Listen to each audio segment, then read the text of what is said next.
একটা দুঃসংবাদ আছে।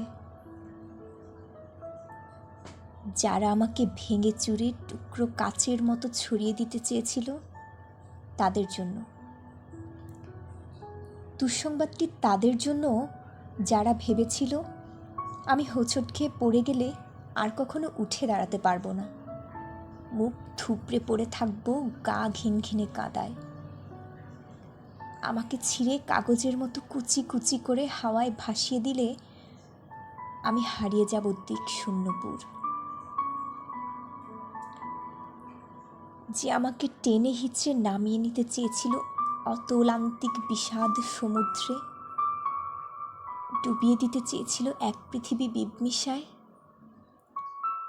যে আমাকে অযুতরাতের কান্না লিখে দিয়ে বুকের ভেতর ঘুরে দিয়েছিল শ্যাওলা জমা স্যাঁতস্যাঁতে এক মজা পুকুর, যে আমাকে দুঃখ দিয়ে পুড়িয়ে শেষে উড়িয়ে দিতে চেয়েছিল ছায়ের মতন, তাদের জন্য দুঃসংবাদ। আমি এখন পাখির মতন।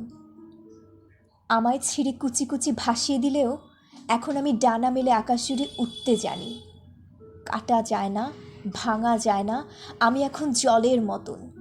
ভেসে যেতে যেতে হঠাৎ জলোচ্ছ্বাসে ভাসিয়ে দিতে আমিও জানি। আমিও জানি ছড়িয়ে থাকা টুকরো কাচের শরীর থেকে দুফলা এক ছুরি হতে। এই যে মানুষ দুঃখ দিতে দক্ষ ভীষণ, সেও জানুক আমি এখন হাসতে জানি। শ্যাওলা জমা পুকুর জুড়ে আমিও এখন রোদের মতো ভাসতে জানি। প্রস্থানের গল্প লিখেও ইচ্ছে হলেই আবার ফিরে আসতে জানি। আমি এখন পুড়ে যাওয়া ছায়ের ভেতর থেকে জেগে ওঠা ফিনিক্স পাখি। আমি এখন মৃত্যু মেরে বাঁচতে জানি।